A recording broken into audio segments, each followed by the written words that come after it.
Hello everyone, welcome back to Magnet Brains, the only channel where you get 100% free and quality education without any paid subscription. This is Saloni Pandey, your psychology educator. और आज के हमारे इस lecture में हम discuss करेंगे again one of the very interesting topic, nature and causes of forgetting. Chapter number 7 human memory हम पढ़ रहे हैं। हमने हमारे लास्ट लेक्चर में डिस्कस किया memory as a constructive process, और अब जैसा कि मैंने आपको पहले बताया था कि एक और इंटरेस्टिंग टॉपिक हम डिस्कस करेंगे जो कि है फॉरगेटिंग। बहुत बार आप बहुत सारी चीजों को भूल जाते हो कि अभी तो थोड़ी देर पहले पढ़ा था या भूल गया, या कोई काम मुझे याद था लेकिन थोड़ी देर बाद मैं भूल गया, और इस तरह के ढेर सारी ऐसी चीजें हमारी डे टू डे लाइफ में भी होती हैं, और अगर मैं लाइफ को एज अ होल बोलूं तो भी होती हैं, जब हम बहुत बार बहुत सारी चीज़ों को भूल जाते हैं। और ये भूलना हमारे साथ में होता क्यों है और इसके क्या कारण होते हैं, ये सारा सब कुछ इन डिटेल हम डिस्कस करेंगे हमारे आज के इस लेक्चर में, and that is nature and causes of forgetting. वो देखा है ना जॉनी लीवर वाला, भूला वाला वही उसी तरीके से कुछ यहाँ पर समझेंगे कि कैसे आप भूल जाते हो। आपने देखा शॉर्ट टर्म मेमोरी लॉस, यानी थोड़ी देर पहले कुछ याद था फिर थोड़ी देर बाद भूल गए, और भी ऐसे ढेर सारे कंसेप्ट्स होते हैं ना भूलने वाले कि बहुत बार हम भूल जाते हैं चीजों को। जैसे कभी कोई इंपॉर्टेंट डेट हमसे मिस हो जाती है, कभी कभी किसी का बर्थडे हमसे मिस हो जाता है, और सबसे मज़ेदार चीज़ ऐसे होती है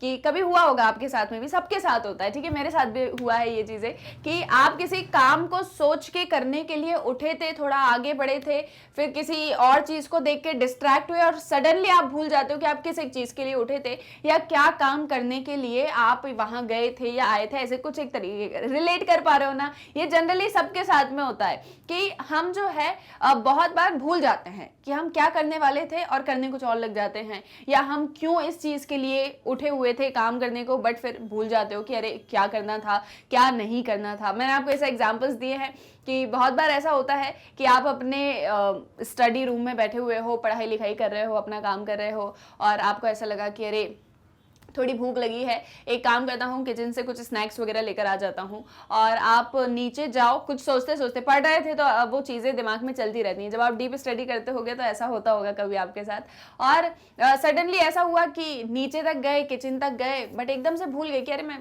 क्यों आया था, उठ के क्या काम था, मैं क्यों आया था। और फिर जब आप वापस जाने लग जाओ तो कभी कभी सडनली याद भी आ जाता है कि आप इसलिए आए थे, आप ये चीज़ करना चाह रहे थे। बहुत बार ऐसा भी होता है, हम बातें करते रहते हैं, जैसे फॉर एग्जांपल मैं आपसे कोई बात बोल रही हूँ, आप मुझसे कोई चीज़ बोल रहे हो, ऐसे हम लोग बातें कर रहे हैं, और मैं कुछ बोलने वाली थी, उतने में आपने मुझे टोक दिया, आप कुछ बोलने लगे, then I will suddenly forget कि मैं क्या बोलने वाली थी। ओके, सो ये बहुत बार, ये बिल्कुल जनरल चीज़ है, सबके साथ में होती है, और बड़ी इंटरेस्टिंग है कि अक्सर ऐसा हो जाता है हमारे साथ में, लेकिन हम उसको बहुत नॉर्मल लेते हैं कि अरे हाँ भूल जाते हैं। कभी आपने सोचा है कि होता क्यों है, पर ऐसे क्या कारण है जिसकी वजह से हमारे अंदर फॉरगेटिंग होती है? अगर मेमोरी है तो फॉरगेटिंग कैसे?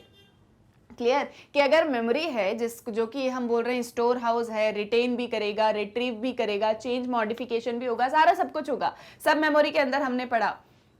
तो अगर मेमोरी वर्क कर रही है तो फिर हम फॉरगेटिंग हमारे साथ में कैसे हो रहा है? क्या किसी तरह का कोई मेमोरी फेलर है?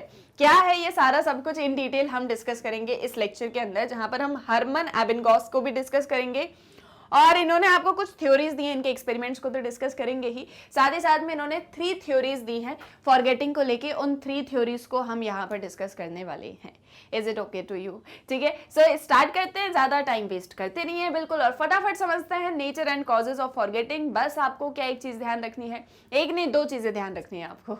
सबसे पहली चीज, आपका ध्यान यही रहना चाहिए, ध्यान आपका यहाँ वहां कहीं भी डिस्ट्रैक्ट नहीं होना चाहिए, नहीं तो ये भी भूल जाओगे, ठीक है, और कुछ भी समझ में नहीं आएगा। तो ध्यान आपका यहाँ रहना चाहिए। और दूसरी चीज, मैं नोट्स बनवाती हूँ आपको, तो आपको नोट्स मेरे साथ साथ में बनाने हैं। At the end of the lecture सारी चीजें क्रिस्टल क्लियर होंगी without any doubt. Okay, so let's begin. So each one of us has experienced forgetting and its consequences almost routinely, है ना, सबके साथ में होता है ना routinely। वही एक चीज जो अभी मैं आपको बता रही थी कि जनरली हम सभी के साथ में हमारे डे टू डे रूटीन में बहुत बार ऐसी चीजें होती हैं जहां पर हम भूल जाते हैं।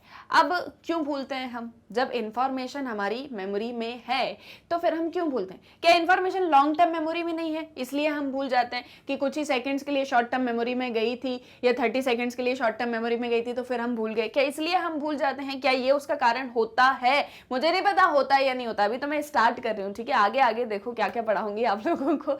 सो is it because we did not memorise it well enough, और is it because we did not encode the information correctly, और is it because during short storage it got distorted और मिसप्लेस्ड? ऐसा कुछ है क्या कि आपने जो भी चीज आप मेमोराइज करना चाह रहे थे अब आप उसको भूल गए? तो भूल गए क्योंकि लॉन्ग टर्म मेमोरी में नहीं गई थी, शॉर्ट टर्म में ही रह गई थी, या फिर अच्छे से आपने उसको मेमोराइज ही नहीं किया, आपने उसको रिहर्स ही नहीं किया, या फिर आपने इंफॉर्मेशन को एनकोड ही नहीं किया, समझने की कोशिश ही नहीं करी, या फिर जब वो इंफॉर्मेशन आपकी स्टोरेज में गई तो वो कहीं पे धूल खाने लग गई, ठीक है? या फिर वो कहीं और की जगह कहीं और चली गई. हो सकता है क्या ऐसा? बोल रहे हो मैम क्या बातें कर रहे हो आप, कुछ भी जो है मतलब यहाँ वहां से. बट देखो मैं नहीं बोल रही हूँ, मैं कुछ नहीं बोल रही हूँ, जो यहाँ है जो बुक में है वो मैं आप तक पहुंचा रही हूँ, ठीक है? और मैं आपको वही पढ़ा रही हूँ जो अब तक हमने पढ़ा हुआ है. सो क्या ये सारे रीजंस हो सकते हैं फॉरगेटिंग के? So basically many theories have been forwarded to explain forgetting and now you will read about those that seem plausible and have received considerable attention. Forgetting को लेके देखो बहुत सारी थ्योरीज हैं. मतलब जैसे इन जनरल अभी तक आपने जितना मेमोरी पढ़ लिया है तो एक साइकोलॉजिस्ट तो आप लोग भी हो, है ना? तो आपके अकॉर्डिंग हम क्यों भूल जाते हैं? एक जो मतलब वैसे तो मुझे कमेंट सेक्शन में बताओ कि हम क्यों भूल जाते हैं, आपको क्या लगता है क्या कारण होते हैं भूलने के? और एक डिस्क्लेमर, अगर किसी ने ये टॉपिक ऑलरेडी पढ़ लिया है या पहले से अगर आपको आता है तो आप नहीं बताओगे, आपको आता है तो आपसे क्या जानना. जिन्हें नहीं आता है वो बताओ कमेंट सेक्शन में कि ऐसा क्यों होता है, क्यों हम बहुत बार चीजों को भूल जाते हैं. मेमोरी आपने पढ़ा है ना, तो उतने के हिसाब से मुझे बताओ कि हम क्यों भूल जाते हैं. क्योंकि जिनने पढ़ लिया है ना तो वो अभी इंटेलिजेंट लोग हैं, वो कमेंट्स में बताएंगे. तो आपने पढ़ लिया है दैट्स ओके, जिन्हें नहीं पढ़ा है उनके जो है मजेदार कमेंट्स को अपन मिलके पढ़ते हैं. ओके, सो बताओ मुझे कमेंट सेक्शन में कि ऐसा क्यों होता है, क्यों फॉरगेटिंग हमारे साथ में होती है. अपार्ट फ्रॉम दैट जनरली देखो अगर अभी मैं ऐसे पूछूं आपसे कि क्यों होती है तो कुछ जो मुझे ऐसा लग रहा है एक्सपेक्टेड रिस्पॉन्सेज रहेंगे. दैट इज समथिंग, पहला कि हमने अच्छे से रिहर्सल नहीं करी, क्योंकि वी हैव डिस्कस्ड कि अगर आप रिहर्सल करते हो बार बार किसी भी चीज को लेके सो मेमोरी स्ट्रांग होती है. सेकंड ये एक चीज हो सकती है कि अच्छे से एनालाइज और अंडरस्टैंड नहीं किया, मतलब एनकोड नहीं कर पाए, मीनिंग नहीं पढ़ पाए अच्छे से, मीनिंग को समझ नहीं पाए, तो शायद इसलिए भी हो सकता है कि हम बहुत बार चीज़ों को भूल जाते हैं. ओके बहुत बार जैसे वो रील्स वाला एग्जांपल देती थी ना कि भूल गए एकदम से, थोड़ी देर के लिए सुना फिर भूल गए. सो ये कारण हो सकते हैं, ऐसा हमको लगता है ना. तो इसी तरीके से ढेर सारी थ्योरीज हैं फॉरगेटिंग को लेके, बट यहाँ पर हम कुछ ही थ्योरीज को डिस्कस करेंगे जो जिनको मतलब अटेंशन दिया जाता है, जिनको पढ़ा जाता है, उन्हें ही हम यहाँ पर पढ़ेंगे. सो the first systematic attempt nature of forgetting को समझने के लिए जिन्होंने दिया वो है आपके हरमन एबिंगॉस. इनके बारे में आपने लास्ट लेक्चर में पढ़ा जहां पर हमने डिस्कस किया था memory as a constructive process, memory as a reproductive process, ये एबिंगॉस ने कहा है. तो ये क्या करते हैं, ये एक एक्सपेरिमेंट कंडक्ट करते हैं. ये एक्सपेरिमेंट खुद पर ही करते हैं, ठीक है? ये एक नॉन सेंस लेबल्स की लिस्ट होती है, मतलब कुछ ऐसे वर्ड जैसे नॉक, एसईपी, सैप, ऐसे कुछ करके कुछ इस तरह के वर्ड्स होते हैं. नॉन सेंस लेबल्स पता है ना आपको, चैप्टर नंबर 6 लर्निंग में हमने पढ़े हुए हैं. तो कुछ ऐसे नॉन सेंस लेबल्स की लिस्ट लेते हैं, मतलब कुछ लिस्ट लेते हैं वर्ड्स की और उसको मेमोराइज करना स्टार्ट करते हैं. Okay and then measured sorry the number of trials he took to relearn the same list at varying time intervals. फिर उन्होंने क्या किया, एक लिस्ट ली, इस लिस्ट को रिकॉल करने की कोशिश करी, पहले इसको पढ़ा, मेमोराइज करने की कोशिश करी, फिर इसको लर्न करने की कोशिश करी, फिर थोड़े टाइम का ब्रेक लिया, फिर वापस से लर्न करने की कोशिश करी, फिर थोड़े टाइम का ब्रेक लिया, फिर वापस से लर्न करने की कोशिश करी. सो वो देखना चाह रहे थे कि उनके अंदर फॉरगेटिंग होती है, कितनी होती है या नहीं होती है. ये आपके बुक में फिगर दिया है, आई थिंक इट्स 7.2. तो आप अपनी बुक में इसको ओपन करके रखो, इसको हम समझेंगे. Okay next, so he observed that the course of forgetting follows a certain pattern and the rate of forgetting is maximum in the first 9 hours, particularly during the first hour. तो मतलब देखो basically उन्होंने किया क्या, जैसे उन्होंने ना एक 10 वर्ड्स की लिस्ट ले ली. अभी मैं ही अगर आपको यहाँ पर 10 वर्ड्स लिख कर दे दूं, जैसे फॉर एग्जांपल मैं दे ही देती हूँ आपको, है ना, आप लोग भी देखना, अपनी मेमोरी को चेक करना। Just suppose I am giving you some of the words,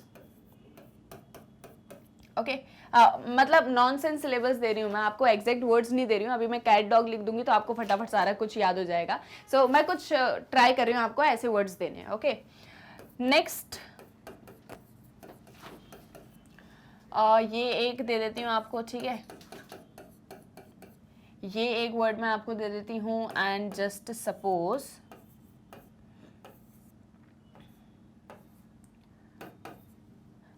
ये 4 ही ले लो, है ना, इससे ज्यादा मैं अभी फ्रेम नहीं कर पाऊंगी। Just take these 4 words, okay. थोड़ी देर के लिए क्या करना, मेरे वीडियो को पॉज करना, अभी पहले मेरी बात सुन लो फिर पॉज करना। मेरे वीडियो को पॉज करना, ये 4 वर्ड्स को लर्न करने की कोशिश करना, फिर थोड़ा ब्रेक लेना 5-1 मिनट, कुछ तो भी करने लगना, इधर उधर जाके अपना काम करने लगना, फिर 5 मिनट बाद आना, फिर इसको याद करना, फिर जाना, फिर याद करना, ऐसे करके कोशिश करना करने की। और जब भी नेक्स्ट टाइम आओ तो इसको रिकॉल करने की कोशिश करना, मतलब थोड़ा ब्रेक देना फिर रिकॉल करना, पहले लर्न किया फिर ब्रेक दिया फिर recall, learn break recall, learn break recall, ये करना। आप खुद इस एक चीज को ऑब्जर्व करोगे कि आप मतलब आपको अपने अंदर दिख जाएगा कि आप कितना ज्यादा भूलते हो, आपको एक पूरा प्रोसेस समझ में आएगा, उसको हम यहाँ पर अभी डिस्कस भी करेंगे। बट आप एक चीज पाओगे कि पहली बार में आपको याद नहीं हुआ होगा, सेकंड मतलब पहली बार में हो सकता है कुछ कुछ याद रहा होगा, कुछ कुछ आप भूल गए होंगे, सेकंड टाइम में थोड़े से एरर कम हुए होंगे, थर्ड टाइम में थोड़े और कम हुए होंगे, फोर्थ टाइम में थोड़े और कम हुए होंगे, धीरे धीरे करके वो एरर्स कम हो जाएंगे, लर्निंग ज्यादा हो जाएगी। क्यों? क्योंकि आप बार बार रिहर्स कर रहे हो, ओके। तो पहले तो आप भूलोगे, पहले तो आप भूलते हुए चले जाओगे, मतलब आप पढ़ोगे, कुछ काम करोगे, फिर जब आप रिकॉल करोगे तो आप भूल जाओगे, फिर आप रिकॉल करोगे तो आप भूल जाओगे। लेकिन एक टाइम ऐसा आएगा जब आप नहीं भूलोगे, जब आपको ये 4 वर्ड्स याद हो जाएंगे। अब आप मेरा वीडियो पॉज करके जा सकते हैं इस काम के लिए, ठीक है। सो अब अगर आप इस एक चीज को नोटिस करो, मतलब अगर आप करते हो तो दैट्स गुड इनफ, नहीं करते हो तो भी कोई दिक्कत नहीं है, मतलब ऐसा मैं कोई बाउंडेशन नहीं डाल रही हूँ आपके ऊपर। बट बेसिकली इस एक चीज, इस एक काम को किसने करा? एबेनगॉस ने। और उन्होंने भी ऐसे कुछ वर्ड्स वगैरह थे, उनको रिकॉल करने की कोशिश करी, तो उन्होंने ये एक चीज देखी कि पहले 9 घंटे जब वो रिकॉल रिवाइज ये सारा कुछ कर रहे थे तो रेट ऑफ फॉरगेटिंग सबसे ज्यादा था, सबसे ज्यादा वो चीजों को भूल रहे थे, मेनली पहले घंटे में सबसे ज्यादा। मतलब जैसे फॉर एग्जांपल अगर हम बात करें, ये फर्स्ट आवर, ये सेकंड, ये थर्ड, ये फोर्थ, ये फिफ्थ, ये सिक्स, सबसे ज्यादा यहाँ भूले। फिर धीरे धीरे करके भूलने की इंटेंसिटी कम होती चली गई, लेकिन एक टाइम तक वो सारे चीजों को भूल रहे थे, उतना जल्दी उनके अंदर लर्निंग नहीं हो रही थी। लेकिन एक टाइम ऐसा आया जब उनको उनके अंदर फॉरगेटिंग नहीं हो रही थी। इसको आप समझोगे यहां पर डायग्राम से, देखो ये फिगर जो यहां पर दिया है, ये है आपका टाइम सिंस लर्निंग इन डेज, मतलब कितने दिनों तक आपके अंदर लर्निंग चल रही है, ऐसा करके। ये है अमाउंट रिटेन्ड, कितना आपको याद रहता है, और ये है यहां पर अमाउंट फॉरगेटन, आप कितना ज्यादा भूल जाते हो। तो आप देखो कि जब पढ़ना स्टार्ट किया तो रिटेनिंग बिल्कुल डिक्लाइन हो रहा है, रिटेनिंग जो है वो बिल्कुल डिक्लाइन हो रहा है, स्टीपली नीचे आता चला जा रहा है, क्योंकि आप बहुत ज्यादा रिकॉल नहीं कर पा रहे हो। लेकिन आप देख रहे हो यहाँ पर थोड़ा सा जो है ना गैप भी हमको दिख रहा है, और ये गैप बढ़ता हुआ हमको दिख रहा है। मतलब आप रिटेन, मतलब जैसे फॉर एग्जाम्पल अगर मैंने आपको 5 वर्ड्स दिए थे तो पहली बार में तो आपको 5 याद नहीं हुए, दूसरी बार में एक आध वर्ड थोड़ा याद हुआ, तीसरी बार में एक पूरा याद हुआ, चौथी बार में 2 शायद याद हो गए, फिर उसके बाद में 2-3 याद हो गए, ऐसे करके। तो इसलिए ये गैप बढ़ता चला जा रहा है, और ये आपकी रिटेनिंग का जो पूरा ग्राफ है वो नीचे आ रहा है। But there comes a time कि अब ये जो आपका फॉरगेटन वाली चीज है ये बिल्कुल स्टेबल हो गई है। पहले आपका जो अमाउंट फॉरगेटन था वो बहुत तेजी से नीचे गिर रहा था, लेकिन यहां पर आकर रुक गया, और आपका रिटेनिंग वाला जो अमाउंट था वो धीरे धीरे करके बढ़ रहा है। तो मतलब ये एक वो पॉइंट आ गया है जब आप उतना ज्यादा किसी भी चीज को नहीं भूलते हो। समझ में आ रहा है या नहीं आ रहा है? मुझे ये एक चीज़ बताओ। मैं आपसे सिंपल, सबसे सिंपल अगर मैं आपको बताऊं तो मैं ये चीज़ बोल रही हूँ कि जब भी आप कोई नई चीज़ को याद करने की कोशिश करते हो, मेमोराइज करने की कोशिश करते हो, तो पहले वो उतनी जल्दी आपको याद नहीं होती, लेकिन अगर आप उसको बार बार रिवाइज रिहर्स करते हो तो एक टाइम ऐसा आता है कि वो आपको अच्छे से मेमोराइज हो जाती है और फिर आप उसे नहीं भूलते। लेकिन जब आपने स्टार्ट किया किसी चीज़ को मेमोराइज करना, तो धीरे धीरे करके आपको सारी चीज़ें याद होंगी, एकदम से आपको सब याद नहीं होगा। जैसे मैं आपको एक एग्जांपल दूं, मान लो मैं आपके चैप्टर नंबर 7 का टेस्ट ले रही हूं, मैं आपको बोल दूं कि कल आपके, या कल नहीं, मान लो आज से 5 दिन बाद आपका चैप्टर नंबर 7 ह्यूमन मेमोरी का टेस्ट मैं कंडक्ट करूंगी। टेस्ट होगा सब्जेक्टिव, ओके, जस्ट सपोज मैंने ये एक चीज आपसे कह दी। अब आपके पास 5 डेज का टाइम है, आपने कहा यार बहुत सारा कंटेंट है, जल्दी से पढ़ाई लिखाई में अपनी कर लेता हूँ, तो just take here these 5 days, first day, second, 3, 4, 5। पहले दिन जब आपने चैप्टर को याद करने स्टार्ट किया, पहले आपने उसको याद करना स्टार्ट किया धीरे धीरे करके, तो आप देखोगे कि सेकेंड डे तक आते आते आपको उसका शायद सिर्फ 10% ही याद होगा, 90% आप भूल चुके होगे, 90% आप फॉरगेट कर जाओगे। पर सेकंड डे आपने कहा अरे यार मैं तो इतना पढ़ा था, सब भूल गया, फिर से स्टार्ट करता हूँ, तो आपने फिर से सारी चीजों को पढ़ना स्टार्ट किया 10% छोड़ के, आप फिर से पढ़ोगे, फिर से पढ़ोगे, फिर से पढ़ोगे, आप थर्ड डे ये चीज देखोगे कि मुझे 30 to 40% याद हो गया, स्टिल मैं 60% भूल रहा हूं। अब आपने उस 60% पर ज्यादा फोकस देना स्टार्ट किया, फोर्थ डे तक आप देखोगे कि 50 to 70% याद है, बट स्टिल 30% भूल रहा हूं। तो आप देख रहे हो लर्निंग का जो रेट है वो बढ़ रहा है, फॉरगेटिंग का जो रेट है वो कम हो रहा है। तो मतलब सिंपल एबिंगॉस इस एक्सपेरिमेंट से यही कहते हैं कि पहले आपके अंदर फॉरगेटिंग बहुत तेजी से होती है, लेकिन धीरे धीरे अगर आप रिहर्सल कर रहे हो तो आप मेमोराइज कर सकते हो। After that the rate slows down and not much is forgotten even after many days. Although Ebbinghaus experiments constituted initial explorations and were not very sophisticated yet, they have influenced memory research in many important ways। अब यहाँ पर देखो थोड़ा एबिंगॉस भैया को गलत गलत बोल दिया इन लोगों ने, मतलब गलत नहीं बोला है, पर उन्होंने बेसिक ये चीज बोली है कि एबिंगॉस जो बात बता रहे हैं वो बिल्कुल इनिशियल लेवल है, ये हम सबको पता है, ये हम सारी चीजें जानते हैं, बट बहुत सारे ऐसे केसेस होते हैं जहां पर बिल्कुल मतलब फॉरगेटिंग अलग ही लेवल होता है। क्लियर? तो ऐसी कंडीशन में ये एक एक्सपेरिमेंट या इस एक थ्योरी को ही सिर्फ और सिर्फ मानना, that's not correct. Ebbinghaus is right, Ebbinghaus is right, लेकिन हमको और भी अच्छी मतलब थोड़ी थ्योरीज को और देखना होगा और जानना होगा फॉरगेटिंग के बारे में, तो उसको लेके फिर बहुत सारी थ्योरीज बनती हैं। It is now upheld almost unanimously that there is always a sharp drop in memory and thereafter the decline is very gradual. So let us now examine the main theories which have been advanced to explain forgetting. तो ये कहा जाता है कि जैसे मान लो ये आपकी मेमोरी है, आपकी मेमोरी में बहुत सारा स्टफ है, बहुत सारा डेटा है, तो आप पहली चीज तो आप स्टोर करके रख रहे हो, आप रिटेन करके रख रहे हो, आप रिट्रीव भी कर रहे हो, लेकिन आप 100% यूसेज कभी नहीं कर पाते। आप अपनी मेमोरी का 100% यूसेज कभी नहीं कर पाते हो, वो बिल्कुल rare of the rarest case होंगे जहां पर कोई 100% यूज अपनी मेमोरी का कर रहा है, otherwise we people can't do that. Okay, so ऐसे में क्या होता है कि फॉरगेटिंग होती है, हम जो चीजें हमने मेमोराइज करी थी वो फॉरगेट होना स्टार्ट हो जाती है, हम भूलना स्टार्ट कर देते हैं, बट एक टाइम ऐसा आता है जब हमारे अंदर फॉरगेटिंग नहीं होती और कोई कंसेप्ट हमको बिल्कुल कंठस्थ हो जाता है। जैसे फॉर एग्जाम्पल जब आपने 2 की टेबल को सीखा था, ओके, जब आपने 2 की टेबल को सीखा होगा तो यू आर लाइक कि अरे यार मेरे को याद नहीं हो रहा है, मेरे को फॉरगेट, मैं बार बार फॉरगेट कर जा रहा हूँ, मेरे को नहीं समझ में आ रहा है। तो आपने शायद KG 1 में पढ़ी होगी, आपने KG 2 में पढ़ी होगी, इवन फर्स्ट क्लास में आते आते तक हो सकता है एक एग्जांपल दे रही हूँ, ठीक है, कि फर्स्ट क्लास तक आते आते तक आपको 2 की टेबल उतनी ज्यादा अच्छे से नहीं आती थी, लाइक आपसे पूछ ले 2 9 कितना होता है तो आप नहीं बता पाते थे, but there comes a time ना कि आज आपसे कोई 2 की टेबल पूछ ले, ठीक है, तो वो एक चीज होती है कि एक टाइम ऐसा आता है जब फॉरगेटिंग नहीं होती और जब आप एक ग्रेजुअल लेवल पर सारी चीजें आप मेमोराइज करके रखते हो। तो इसी एक चीज को एबिंगॉस ने भी बताया है एंड दैट्स इट। इसके अलावा अब हम बात करेंगे कुछ मेन थ्योरीज की जो फॉरगेटिंग से रिलेटेड होती हैं और जो फॉरगेटिंग के कंसेप्ट को भी एक्सप्लेन करती हैं, बट उनके भी अपने ड्रॉबैक्स हैं। एक थ्योरी आती है, उस थ्योरी के ड्रॉबैक्स आते हैं, तो दूसरी थ्योरी आती है। आपको पता है ना, ये चीज मैंने आपको पढ़ाया है कि जैसे फॉर एग्जाम्पल आज मैं कोई बात बोलूं तो कल उसको कोई इंटरप्रेट करेगा, फिर उसकी बात को कोई और इंटरप्रेट करेगा। तो वैसे ही थ्योरीज होती हैं, किसी ने कोई एक थ्योरी दी, फिर हम उसके क्रिटिसिज्म्स अगर निकलते हैं तो फिर कोई नई थ्योरी आती। तो वैसे ही हम यहाँ पर 3 बेसिक थ्योरीज को पढ़ेंगे और आपको उन थ्योरीज को बहुत बहुत बहुत अच्छे से समझना है, आपको डाउट नहीं होना चाहिए। देखो मैं आपको पहले बता दूं, बिल्कुल सिंपल है, बिल्कुल सिंपल थ्योरीज हैं, ऐसा कुछ भी नहीं है कि आपको समझ में नहीं आएगा। इट्स वेरी सिंपल, आप बस ध्यान यहाँ पर देना, ठीक है, और आप नोट्स बनाना। So the first theory is forgetting due to trace decay. Now what is trace decay? Trace decay जिसको डिसयूज थ्योरी भी कहा जाता है। क्या कहा जाता है? Disuse theory.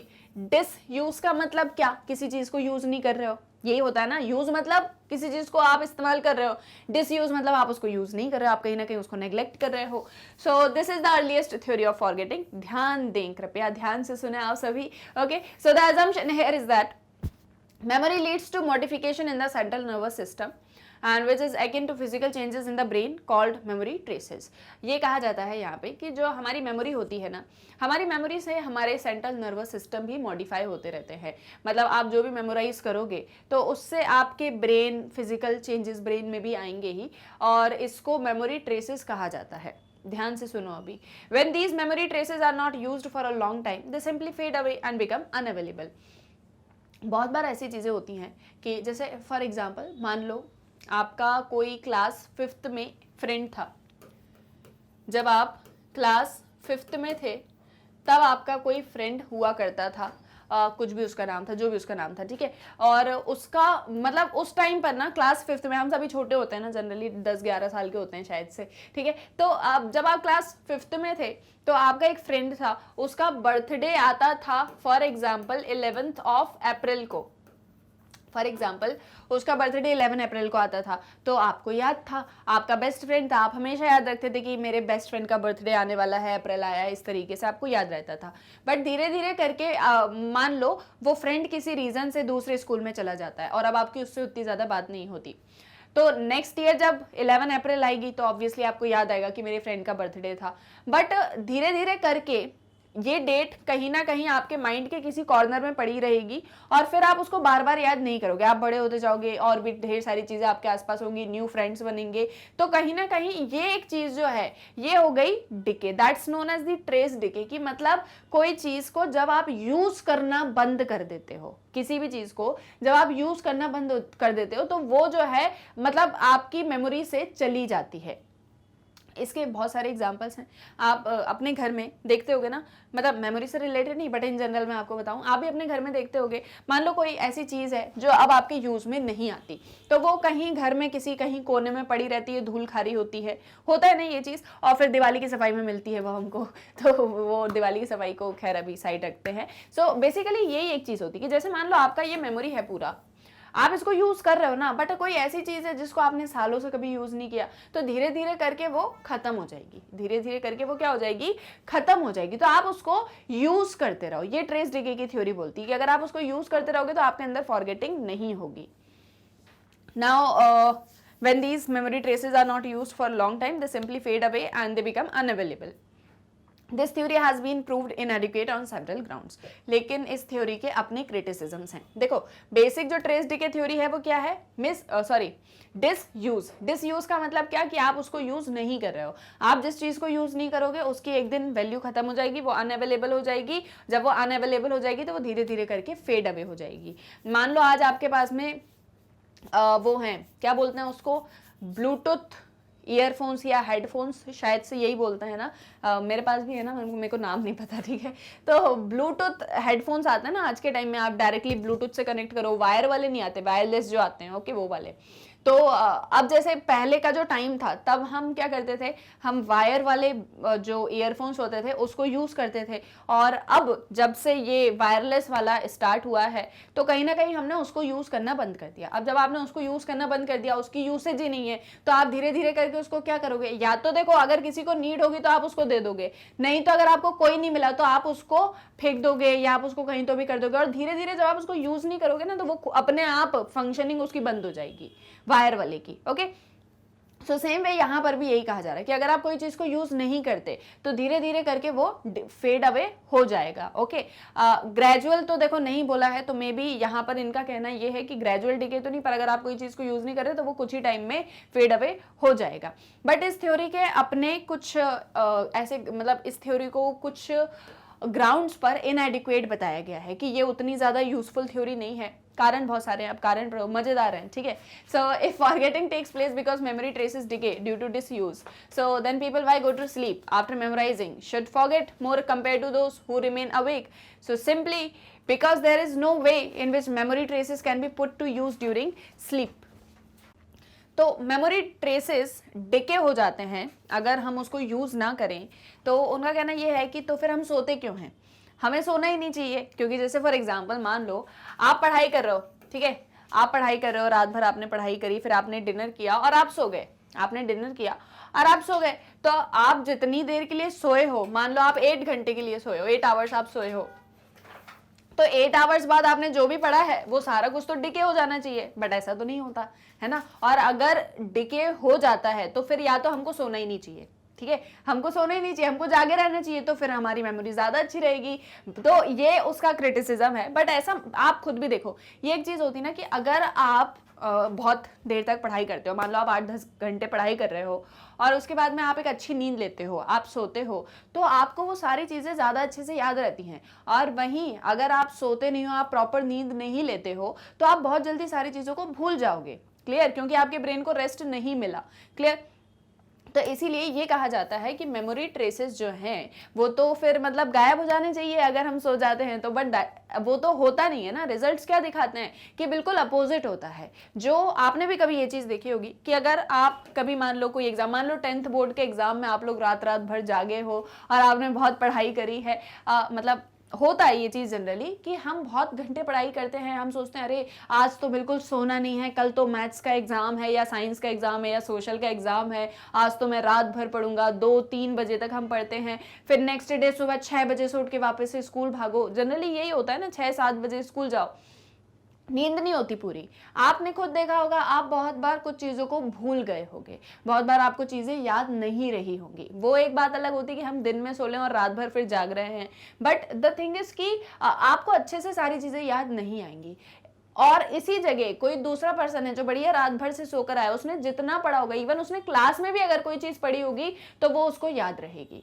आ रहा समझ में? और ये चीज होती है, सबके साथ में होती है, आपके साथ में भी हुआ ही होगा, ठीक है। सो इसीलिए because trace decay theory did not explain forgetting adequately, so it was soon replaced by another theory of forgetting which is suggested that new information that enters the long term memory interferes with the recall of the earlier memories and therefore interference is the main cause of forgetting। अब क्योंकि हम देख पा रहे हैं कि जो trace decay theory है वो इतने अच्छे से फॉरगेटिंग को एक्सप्लेन नहीं कर पाई, तो इस वजह से उसको रिप्लेस किया दूसरी थ्योरी ने। दूसरी थ्योरी आती है जो ये बोलती है कि जो न्यू इन्फॉर्मेशन है वो आपकी लॉन्ग टर्म मेमोरी में इंटरफेयर करती है। कोई न्यू इन्फॉर्मेशन है और वो आपकी लॉन्ग टर्म मेमोरी में इंटर कर रही है, तो वहाँ पर क्या होता है, जनरली जो आपकी पहले की मेमोरी होती है उसको रिकॉल करने में आपकी एक तरह से हेल्प हो रही होती है। समझ में आ रहा है या नहीं आ रहा है? उसको इंटरफेरेंस कहा जाता है। तो बेसिकली जो सेकेंड थ्योरी आती है वो है थ्योरी ऑफ इंटरफेरेंस। ये कहा जा रहा है यहाँ पर कि जब new information that enters the long term memory interferes with the recall of earlier information, therefore interference is the main cause of forgetting. जैसे मान लो आपको याद है, आपने ट्रांसफर ऑफ लर्निंग पढ़ा है चैप्टर नंबर 6 में। इतनी बार इस चैप्टर में हमने चैप्टर नंबर 6 और चैप्टर नंबर 5 को याद किया है जितना हमने चैप्टर 5 और चैप्टर 6 में नहीं पढ़ा था। तो बेसिकली जो आपने चैप्टर नंबर 6 में ट्रांसफर ऑफ लर्निंग पढ़ा है ना, transfer effect, zero transfer, positive transfer, negative transfer, तो देखो उसमें क्या कहा जाता है कि जैसे मान लो आपको कोई चीज़ ऑलरेडी आती है, आपकी कोई प्रीवियस लर्निंग है और फिर आप कोई चीज़ नई सीख रहे हो, तो उसमें आपको हेल्प मिल रही है, डिफिकल्टी हो रही है या कोई इफेक्ट नहीं हो रहा। यही पढ़ा है ना, ट्रांसफर ऑफ लर्निंग यही होता है। देखो यहाँ पर समझो, जैसे मान लो आपको इंग्लिश लैंग्वेज आती है और अब आप फ्रेंच सीखना चाहते हो, आपको इंग्लिश लैंग्वेज आती है, अब आप फ्रेंच सीखना चाहते हो, तो ये फ्रेंच क्या है, ये न्यू इंफॉर्मेशन है, ये न्यू इंफॉर्मेशन है जो आप अपनी मेमोरी में डालने वाले हो। और ये इंग्लिश क्या है, ये प्रीवियस है, ये आपकी प्रीवियस लर्निंग है जो आपने पहले से आपको आता था, और ये कोई नई चीज जो आप सीखना चाह रहे हो। तो इंग्लिश आपको पहले आती थी, तो फ्रेंच लर्निंग में अगर आपकी हेल्प हो रही है तो पॉजिटिव ट्रांसफर होगा। अगर आपको इंग्लिश पहले से आती है और आपको फ्रेंच सीखने में डिफिकल्टी हो रही है तो नेगेटिव ट्रांसफर होगा। अगर आपको इंग्लिश आती है और फ्रेंच सीखने में आपको कोई ना हेल्प मिल रही है ना डिफिकल्टी हो रही है तो जीरो इफेक्ट होगा। ये ट्रांसफर ऑफ लर्निंग में पढ़ा है हमने चैप्टर नंबर 6 में। तो यहाँ पर यही एक चीज कही जा रही है कि जैसे आप कोई न्यू इन्फॉर्मेशन आप गेन करना चाह रहे हो, आप न्यू इन्फॉर्मेशन को अपने लॉन्ग टर्म मेमोरी में प्रिजर्व करना चाहते हो, और यहाँ पर जो प्रीवियस लर्निंग है, जो चीज आपको पहले से आती है, वो इंटरफेयर कर रही है, तो भी फॉरगेटिंग होती है। अब ये कैसे होता है ये हम पूरी थ्योरी के अंदर पढ़ते हैं, ये जस्ट मैंने आपको इस एक स्टेटमेंट का मीनिंग बताया है कि क्योंकि अब जो ट्रेस डीके थ्योरी है वो उतनी हेल्पफुल नहीं रह पाई, उतनी एडिक्वेट नहीं हुई, तो दूसरी थ्योरी आती है फॉरगेटिंग को लेके कि आप क्यों भूल जाते हो, उसके कारणों को बताने के लिए। That is the theory of interference और forgetting due to interference। interference समझते हो ना, किसी काम के बीच में इंटरफेयर करना, कुछ इस एक तरीके से। ओके, तो if forgetting is not due to trace decay then why does it take place?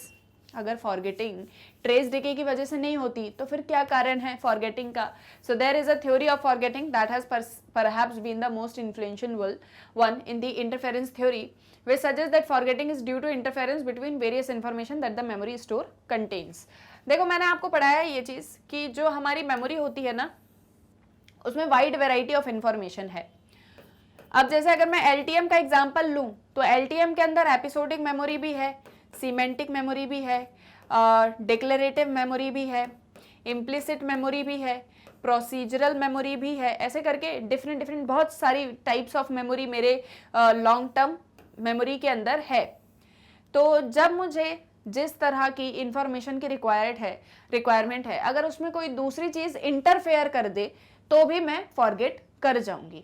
जैसे फॉर एग्जांपल मान लो मुझे कोई डेट रिकॉल करनी है तो डिक्लेरेटिव मेमोरी यूज होगी, लेकिन उस डिक्लेरेटिव मेमोरी में मान लो किसी तरह की कोई एपिसोडिक मेमोरी इंटरफेयर कर दे तो मैं भूल जाऊंगी। एपिसोडिक मेमोरी जनरली क्या होती है, लाइफ एक्सपीरियंसेस से रिलेटेड। मैं कोई डेट याद करने की कोशिश कर रही हूँ लेकिन उसके साथ साथ में कोई लाइफ एक्सपीरियंस है उसी डेट से रिलेटेड, और वो दोनों चीज साथ में आपस में हो रही है, तो मैं एक्यूरेटली किसी भी चीज को मेमोराइज नहीं कर पा रही हूँ, इवन मेरे अंदर फॉरगेटिंग हो रही है, मैं और ज्यादा चीजों को भूलती चली जा रही हूँ। क्लियर? तो उसे क्या बोलते हैं, उसे बोलते हैं फॉरगेटिंग ड्यू टू इंटरफेरेंस। आया समझ में? क्लियर हुआ? और एग्जाम्पल देखते हैं इसका। जैसे मान लो आपने ABCD याद करी,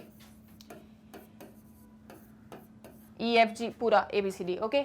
साथ ही साथ में आप याद कर रहे हो 1 2 3 4 5 6 7 ऐसे। A के साथ में 1 आएगा, B के साथ में 2 आएगा, C के साथ में 3 आएगा, यही होता है। इसके साथ में आप याद कर रहे हो अनार का, ठीक है, ये कुछ इस तरीके से आप जो मतलब जो पूरी 12 खड़ी होती है ना वो आप याद कर रहे हो, ठीक है। तो जनरली क्या होगा, A 1 और A ये तीनों को हम फर्स्ट पे रखेंगे, B 2 और बड़ा आ, इन तीनों को हम फर्स्ट पे रखेंगे। जनरली ये एक चीज होती है, ठीक है।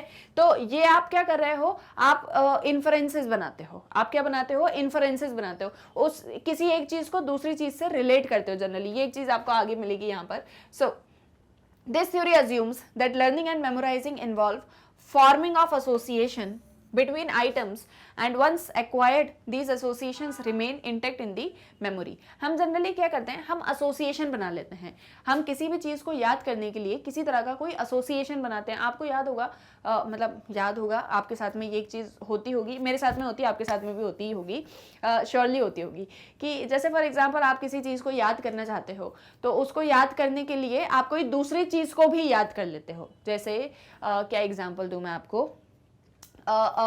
फॉर एग्जाम्पल आपके साथ में कोई इंसिडेंट होता है जैसे मान लो आपको कोई सपना आया, ठीक है, आपको सपना आज आया है, आप सो रहे थे, आपने कोई सपना देखा, ठीक है। अब आपने कोई सपना देखा कि कुछ फ्यूचर से रिलेटेड कोई ड्रीम आपने देखा, ठीक है, तो आपने कहा यार ये ड्रीम मतलब कुछ ऐसा, आपको ड्रीम देखने के बाद आपको ऐसा लगा कि ये ना कुछ ऐसा रिलेटेड है जो मेरी फ्यूचर लाइफ में होने वाला है, मेरी फ्यूचर लाइफ से रिलेटेड कोई ड्रीम मुझे आया है। अब जनरली ये हम सबने सुना है कि ड्रीम्स जो होते हैं वो सच हो जाते हैं, सपने सच हो जाते हैं, ठीक है, तो आप भी बड़े ही स्पिरिचुअल पर्सन थे, आपने मान लिया कि ड्रीम्स जो हैं वो सच हो जाते हैं, ओके। और आपने कोई फ्यूचर में होने वाले ड्रीम को एट प्रेजेंट, मतलब फ्यूचर में कोई चीज होने वाली थी, उसको आपने ड्रीम के फॉर्म में, सपने के फॉर्म में आज देख लिया। तो अब हम इस एक चीज को याद करने की कोशिश करते हैं, इस एक चीज को हम रियलिटी, मतलब जब भी कोई रियलिटी होने वाली होती है ना, तो हम उसको रिलेट करने की कोशिश करते हैं कि आज हमने ये ड्रीम देखा था, आज इतनी तारीख को जब कोई स्पेशल डे है, मान लो उस दिन मम्मी का बर्थडे था, तो आज इतनी तारीख को जब मम्मी का बर्थडे था तब मैंने ये ड्रीम देखा था। तो उस ड्रीम को आपने 2-4 और चीजों से एसोसिएट कर दिया। या फॉर एग्जाम्पल, दूसरा एग्जाम्पल लो कि जैसे मान लो कि आप कोई भी काम करते हो, जनरली आप कोई काम कर रहे हो, तो उस काम को आप एसोसिएट कर देते हो किसी दूसरी चीज के साथ में, कि जैसे आज मैं ये चीज कर रहा हूं, तो आज इतनी तारीख है, ये वाला मंथ है। जनरली हम डेट्स के साथ में करते हैं, इसलिए मैं आपको डेट्स का एग्जांपल दे रही हूँ। आपकी कोई लाइफ एक्सपीरियंस है, आपका कोई लाइफ एक्सपीरियंस है, तो आप उस एक्सपीरियंस को रिलेट करते हो कि जब मैं इस क्लास में था, जब मेरी ये फ्रेंड हुआ करते थे, तब मेरे साथ में ये चीज हुई थी। तो हमारी आदत होती है एसोसिएट करने की, हमारी आदत होती है चीजों को एसोसिएट करने की। जैसे अभी मैंने आपको यहाँ पर एग्जांपल दिया कि आप ए को 1 से एसोसिएट कर रहे हो, आप बी को 2 से एसोसिएट कर रहे हो, तो हमारी जनरली आदत होती है एसोसिएशन बनाने की, एक चीज को दूसरी चीज से एसोसिएट करना। क्लियर? तो यहाँ उसी एसोसिएशन का कहा जा रहा है कि जब भी हम किसी चीज को याद करते हैं तो हम जनरली क्या करते हैं, अपने माइंड में एसोसिएशन बना लेते हैं, एक चीज को दूसरी चीज के साथ में रिलेट कर देते हैं ताकि वो हमको याद रहे। और होता ये है फिर उसके बाद में इस मेमोराइजेशन के चक्कर में होता ये है कि हमको एसोसिएशंस भी याद हो जाते हैं। आप जब फर्स्ट टाइम आपने, जब आप छोटे रहे होगे, आपने ABCD सीखी होगी, तो आपको ये पता होगा कि A सबसे पहले आता है, और जब आपने 1 2 3 4 सीखी थी तब भी आपको पता था कि 1 सबसे पहले आता है। अब ये मत बोलना 0 सबसे पहले आता है, उसकी बात नहीं कर रही हूँ अभी, ठीक है। तो आपको ये पता है कि 1 सबसे पहले आता है, ओके। तो आपने A को 1 से एसोसिएट कर दिया, फिर आपने कहा 1 के बाद 2 आता है और A के बाद B आता है, तो आपने B को 2 से एसोसिएट कर दिया। तो हम जनरली ऐसे एसोसिएशन बनाते हैं और फिर वो एसोसिएशंस भी हमको याद हो जाते हैं। जो हम याद करना चाह रहे हैं वो तो होता ही है, साथ ही साथ में एसोसिएशन भी हमको याद हो जाते हैं। People keep acquiring numerous such associations and each of these rest independently without any mutual conflict. However, interference comes about at a time of retrieval when these various sets of association compete with each other for retrieval. अब अभी हमारे mind में ये दोनों चीज बिल्कुल proper हैं, ABCD भी है, 1 2 3 4 भी है, ये सारी चीजें बिल्कुल इंटैक्ट है, किसी तरह का कोई कंफ्लिक्ट नहीं हो रहा, अपने अपने स्फीयर में दोनों है। लेकिन जब हम किसी चीज को रिट्रीव करना चाहते हैं, अब जैसे मान लो एसोसिएशंस आपने बना लिए थे, फिर जब आप उसको याद करने की कोशिश करते हो, जैसे मैंने अभी आपको बताया नहीं कि आपने किसी, कोई इवेंट था, आपने उस इवेंट को कनेक्ट कर दिया, कोई भी इवेंट था आपने उसको कनेक्ट कर दिया किसी डेट के साथ में, या आपने उसको कनेक्ट कर दिया अपनी मम्मी के बर्थडे के साथ में, क्लियर, या फिर आपने उसको अटेंड क्या कर दिया, एसोसिएट कर दिया कि जब आप क्लास 6th में थे, ठीक है। तो ऐसे हम एसोसिएशंस करते हैं। अब वो एसोसिएशन हमारे माइंड में बना हुआ है उस इवेंट को लेके, लेकिन मान लो जब कभी आप उस इवेंट को वापस से रिकॉल करने की कोशिश करोगे तब कन्फ्लिक्ट शुरू हो जाता है, तब कन्फ्लिक्ट शुरू होता है। और याद ऐसे आता है कि मम्मी का बर्थडे था उस दिन, और उस दिन मैं क्लास 6th में भी था, लेकिन हुआ क्या था उस दिन ये भूल गए। ये बहुत बार ये चीजें होती हैं। तो जब आप इंटरफेरेंस होता है ना, जब दो चीजों के बीच में इंटरफेरेंस होता है तब फॉरगेटिंग होती है। ये बोलती है forgetting due to interference theory. जैसे मैंने आपको यहाँ पर एक एग्जाम्पल दिया, यहाँ पर ही दिया था, कहाँ पर दिया था, हाँ यहाँ पर दिया था, कि जैसे आप किसी डेट को रिकॉल करने की कोशिश कर रहे हो और वो डेट आपके किसी एपिसोडिक मेमोरी से रिलेटेड है, तो आपकी लाइफ का वो एपिसोड आपको याद आने लग जाएगा, डेट आपको याद नहीं आएगी, या डेट याद आएगी लेकिन उससे रिलेटेड एपिसोड आपको याद नहीं आएगा। क्लियर? तो ये जब इंटरफेरेंसेस होते हैं, जब दो चीजें आपस में इंटरफेयर करने लग जाती हैं, 2 से 3, 3 से 4 चीजें जब आपस में इंटरफेयर करने लग जाती हैं, तब हम उस इंटरफेरेंस की वजह से फॉरगेटिंग होने लग जाती, फिर ना डेट याद रह जाती, ना एपिसोड याद रह जाता, ना लाइफ एक्सपेरिमेंट और मतलब एक्सपीरियंस, ना ही आ ई, ना ही 1 2 3 4, ना ही ABCD, कुछ याद नहीं रह जाता, सब भूल जाते हैं। देखो मैं आपको एक चीज और बताऊं, जैसे हम यहाँ पर जब पढ़ रहे हैं ना थ्योरीज वगैरह को, तो आपको पढ़ के थोड़ा सा ऐसा लगेगा कि मतलब ऐसे कैसी थ्योरीज हैं, क्या हो रहा है, but believe me in reality हम ये सारी चीज़ों को एक्सपीरियंस करते हैं। आपको हो सकता है अभी आप उसको रिलेट ना कर पाओ, हो सकता है, बट आई एम एक्सपेक्टिंग कि 80% लोग इस चीज़ को रिलेट कर पाए होंगे। बट स्टिल अगर आप अभी भी रिलेट नहीं कर पा रहे हो तो आप बस कंसेप्ट को याद रखो, आपको धीरे धीरे ये चीज़ खुद में समझ में आएगी कि बहुत बार हम ऐसा करते हैं, हम किसी चीज़ को दूसरी चीज़ से रिलेट करने की, एसोसिएट करने की कोशिश करते हैं कि कोई इवेंट है तो हम उसको 5-6 चीज से एसोसिएट कर देते हैं, लेकिन बाद में जब हम उसको रिकॉल करने की कोशिश करते हैं तो हम बहुत बार उसको भूल जाते हैं, क्योंकि हमने उसको एसोसिएट कर लिया, एसोसिएशन की वजह से इंटरफेरेंस होने लग गए। क्लियर? तो इस एक तरीके से जब भी इंटरफेरेंसेस होते हैं तब हमारे अंदर फॉरगेटिंग होने लग जाती है। So this interference process will become clearer with a simple exercise. Request your friend to learn 2 separate lists of nonsense syllables, one after the other, and after a while ask her or him to recall the nonsense syllables of list A. If while trying to recall the items of list A, she or he recalls some of the items of list B, it is because of the association formed while learning list B are interfering with the earlier association, which were formed while learning list A. So these are at least 2 kinds of interferences that may result in forgetting. इसका देखो एक सबसे अच्छा experiment दिया है कि जैसे मान लो इसमें बोला है आप अपने फ्रेंड को ऐसा करने को बोलना, लेकिन यहां पर मैं आपको ऐसा करने को बोलती हूं, ठीक है? Just suppose this is list A and this is list B. ये एक लिस्ट है और ये एक लिस्ट है। आप खुद भी इस एक्सपेरिमेंट को अपने हिसाब से कर सकते हो। यहां पर बोला गया है नॉनसेंस सिलेबल्स लेने को, ठीक है? यहां पर आपसे बोला गया है कि आप नॉनसेंस सिलेबल्स को लेना, बट मैं आपको नॉर्मल कुछ वर्ड्स दे रही हूं, मैं आपको जस्ट नॉर्मल कुछ वर्ड्स दे रही हूं, जैसे for example tree, enlightenment, okay, lotus, bull, shark,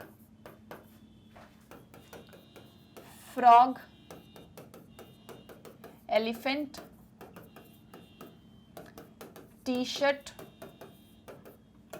mango, spark, ये कुछ वर्ड्स हैं, ठीक है? आपके सामने लिस्ट ए है, आपके सामने लिस्ट बी है, आपको दोनों को याद करना है, ठीक है? 2 मिनट के लिए मेरा वीडियो पॉज करो और आप इस लिस्ट को याद करो, ठीक है? मतलब मैं ऐसी उम्मीद करती हूँ कि जब मैं बोलती हूँ मेरा वीडियो पॉज करो तो आप लोग पॉज करके लर्न करते हो, फिर वापस से प्ले करते हो, ओके? अब आपको ये लिस्ट, आई होप सो आपने इसको याद कर लिया होगा, आपने इसको अच्छे से सारे वर्ड्स को देख लिया है। अब आपके सामने ये वर्ड्स नहीं है। अब मैं आपसे पूछती हूँ कि आप मुझे लिस्ट बी में बताओ कौन कौन से नाम थे, ठीक है? रिकॉल करो, फटाफट बताओ लिस्ट बी में कौन कौन से नाम थे। और उसे रिकॉल करने में अगर आपको लिस्ट ए का एक भी वर्ड याद आता है, दैट मीन्स इंटरफेरेंस हो रहा है। आ रहा समझ में कि मैंने आपको 2 लिस्ट दी, आपको वो दोनों लिस्ट के वर्ड्स को याद करना है, और इसके बाद में मैं आपको लिस्ट नहीं दिखा रही हूं, आपको मुझे उन लिस्ट के वर्ड्स को सुनाना है। और अगर मैं आपसे बोलती हूँ लिस्ट बी के वर्ड्स को सुनाओ मुझे, पर अगर बीच में आपको एक आध लिस्ट ए का वर्ड भी याद आता है तो इंटरफेरेंस हो रहा है। मैं आपसे बोलूं लिस्ट ए के वर्ड सुनाओ और लिस्ट बी के वर्ड्स अगर आपको इंटरफेयर कर रहे हैं, दैट मीन्स इंटरफेरेंस हो रहा है, और सॉरी उस इंटरफेरेंस की वजह से फॉरगेटिंग आपके अंदर हो रही है और आप क्लियरली रिकॉल नहीं कर पा रहे हो। क्लियर आया समझ में? तो बेसिक यही है इंटरफेरेंस, कि ये कुछ ऐसे इंटरफेरेंसेस होते हैं जिसकी वजह से फॉरगेटिंग हमारे अंदर हो जाती है। Interference can be proactive, forward moving, which means what you have learned earlier interferences with the recall of your subsequent learning, or retroactive, backward moving, which refers to difficulty in recalling what you have learned earlier because of learning of a new material. तो जैसे मैं आपको एक example दे रही थी ना कि मान लो आपको इंग्लिश आती है और आप फ्रेंच पढ़ रहे हो, मान लो आपको इंग्लिश आती है और आप फ्रेंच लर्न करना चाह रहे हो, ये आपकी प्रीवियस लर्निंग है और ये आपकी न्यू लर्निंग है। तो अगर ऐसा करने में जो आपको पहले आता था, आपकी इंग्लिश लर्निंग आपको फ्रेंच लर्निंग में प्रॉब्लम कर रही है, यानी बार बार इंटरफेयर करती है, आप पढ़ फ्रेंच रहे हो लेकिन बार बार आपको इंग्लिश याद आ जाती है, तो इसे प्रोएक्टिव इंटरफेरेंस बोलते हैं। रेट्रोएक्टिव इंटरफेरेंस बैकवर्ड मूविंग होता है, मतलब आप जो भी रिकॉल करने की कोशिश कर रहे हो तो उसमें जो न्यू मटेरियल है वो आपको रिकॉल करने नहीं दे रहा है, मतलब आपने फ्रेंच लर्न कर लिया है जिसकी वजह से अब आप इंग्लिश बहुत हद तक भूल चुके हो। इसे रेट्रोएक्टिव फॉरगेटिंग या रेट्रोएक्टिव इंटरफेरेंस कहा जाता है। क्लियर? ये दो चीज याद रखना, proactive and retroactive. In other words, proactive interference, past learning interferes with the recall of later learning, while in retroactive interference, the later learning interferes with the recall of past learning. Now let's suppose for example, भाई आपको English वाला example यहाँ पर दिया है, English और French वाला जो मैंने आपको एक्सप्लेन कर दिया है, ठीक है? हाँ, वही एग्जाम्पल आपको यहाँ पर भी दिया हुआ है। Next comes a typical experiment design.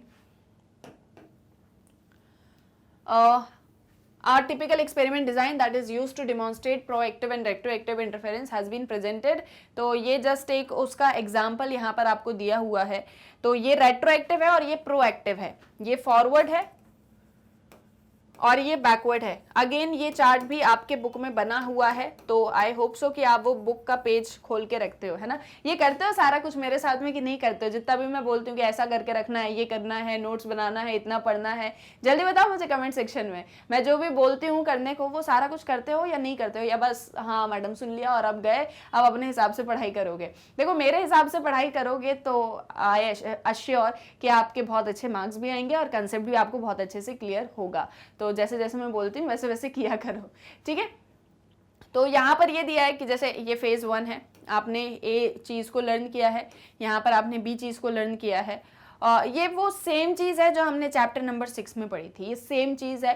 एक एक्सपेरिमेंटल ग्रुप था, एक कंट्रोल ग्रुप था, इंग्लिश और फ्रेंच कैसे पढ़ी जाती है। मैंने जो आपको एग्जाम्पल बताया यहाँ पर इंग्लिश और फ्रेंच वाला, वही बिल्कुल बेसिक है कि जैसे मान लो आपने ए लर्न किया, आपने यहाँ पर बी लर्न किया, फिर कंट्रोल ग्रुप ने ए लर्न किया और सेकंड कोई लर्निंग नहीं करी, तो जो टेस्टिंग फेज में जो एक्सपेरिमेंटल ग्रुप है वो ए को रिकॉल कर पाया और ये वाला जो ग्रुप है वो भी ए को रिकॉल कर पाया। मतलब कि आप इस एक चीज़ को भूल रहे हो।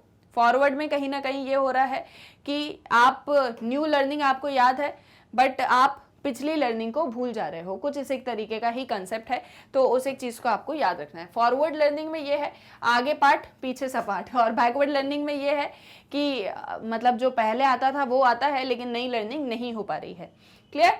नेक्स्ट और the third one is forgetting due to retrieval failure. अब आप रिट्रीव नहीं कर पाते हो इसलिए भी बहुत बार फेलर हो जाता है। अब ये क्या है भैया? ये थर्ड और लास्ट है, ठीक है? इसको और डिस्कस करते हैं। So forgetting can occur not only because the memory traces have decayed over time as suggested by the disuse theory, or because independent sets of stored associations compete at the time of recall, but also because at the time of recall either the retrieval cues are absent or they are inappropriate। कभी आपके साथ में ऐसा होता था कि मतलब सबके साथ में होता था ये चीज़, अगेन वही चीज़ है कि मैं वही एग्जांपल दे रही हूँ जो सबके साथ में होता है। या जैसे मान लो आपको कोई टीचर ने आंसर वांसर याद करने को दिया हो या वर्ड वगैरह याद करने को दिया हो या कोचिंग में दिया हो कुछ भी याद करने को, तो आपने याद तो कर लिया लेकिन जब सुनाने का टाइम आया तो आप भूल गए। तो आपने कहा कि मुझे इनिशियल वर्ड बता दो, बस वो पहला शब्द मुझे बता दो और फिर उसके बाद में तो मैं सारा कुछ सुना दूंगा। बोलो होता है ऐसा कि नहीं होता? हुआ है, सबके साथ में हुआ है। बहुत बार हम लिखने बैठते हैं तो समझ में नहीं आता तो अपने फ्रेंड को बोलते हैं बस एक वर्ड, बस स्टार्टिंग का एक वर्ड बता दो, कहानी तो फिर मैं पूरी लिख ही दूंगा। होता है ना ये चीज़ हमारे साथ में, that is the retrieval forgetting. यहाँ पर ये एक चीज़ कही जा रही है कि जैसे मैं आपको बोल रही हूँ ना, वो एक वर्ड, वो एक पहली चीज़ बता दो जिससे मैं सारा कुछ कर लूंगा। वो एक वर्ड एक क्यू है, वो एक तरह का हिंट है कि आपको पता चले अच्छा पहला वर्ड ये था। जैसे मैं आपको बोलूँ आपको प्रपोजल वर्ड याद करना है, अब बहुत सिंपल सा वर्ड है तो वैसे आपको याद हो जाएगा, लेकिन किसी छोटे बच्चे को बोला जाए तो शायद उसको उतने अच्छे से याद ना हो और फिर मैं उसके सामने से ये वर्ड रब कर दूं और फिर मैं उसको 2 मिनट बाद बोलूं कि बताओ यहाँ पर क्या वर्ड लिखा था, तो उसको याद नहीं आएगा। लेकिन अगर मैं उसको बोलूं पी तो फिर उसको याद आएगा अच्छा हाँ प्रपोजल लिखा हुआ था।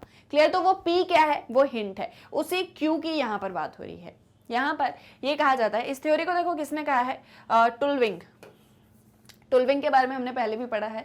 तो टुलविंग ने इस व्यू को दिया है और वो ये बोलते हैं कि जो फॉरगेटिंग हमारे अंदर हो रही है वो ना ही ट्रेस डीके की वजह से हो रही है, वो ना ही इंटरफेरेंस की वजह से हो रही है, बल्कि वो इसलिए हो रही है क्योंकि जब भी हम किसी चीज़ को रिकॉल करना चाहते हैं, किसी चीज़ को याद करने की कोशिश करते हैं, तो जनरली हमको क्यों नहीं मिलता, हिंट नहीं मिलता। जब हमको हिंट नहीं मिलता तो हम याद नहीं कर पाते तो फॉरगेटिंग हो जाती है। जैसे मैं आपको वही जो मैंने अभी एग्जांपल दिया कि मान लो कोई वर्ड लिखा है, मैं आपको हिंट ही ना दूं तो आप भूल जाओगे, लेकिन अगर मैं आपको हिंट दे दूं तो वो कहीं ना कहीं आपको याद आ जाएगा। तो यहाँ पर उस एक चीज की बात हो रही है। Retrieval cues are aids which helps us in recovering information stored in the memory। तो आपकी मेमोरी में इतनी सारी इंफॉर्मेशन है, तो अगर आपको हिंट मिलेगा तो सारा सब कुछ आपको याद आ जाएगा। तो वो रिट्रीवल क्यूज एक तरह से हिंट ही होते हैं। टोल्विंग ने इस मेथड को दिया है या इस तरह के व्यू को बताया है। And he associates who carried out and his associates carried out several experiments to show that contents of memory may become inaccessible either due to absence or inappropriateness of retrieval cues that are available employed at the time of recall। तो टुल्विंग और उनके जो colleagues होते हैं वो इस पर experiment करते हैं और वो ये बोलते हैं कि अगर किसी तरह का हिंट या क्यू नहीं होगा तो जनरली हम भूल जाते हैं। जैसे मान लो, इसको एक एग्जांपल से समझते हैं। आपको एक लिस्ट दी है कुछ वर्ड्स की, जैसे hut, wasp, cottage, gold, bronze and etcetera, जिसमें हमने 6 कैटेगरीज बनाई है। एक है प्लेसेस ऑफ लिविंग, तो प्लेसेस ऑफ लिविंग में आपका हर्ट आ गया। नेम्स ऑफ इंसेक्ट्स, इसमें आपके एंट आ गए। टाइप्स ऑफ मेटल, इसमें आपका गोल्ड, ब्रॉन्ज, ये सारे आ गए। तो ऐसे करके हमने कुछ कुछ कैटेगरीज बनाई है और उन कैटेगरीज के अकॉर्डिंग आपको यहाँ पर एक लिस्ट दी गई है।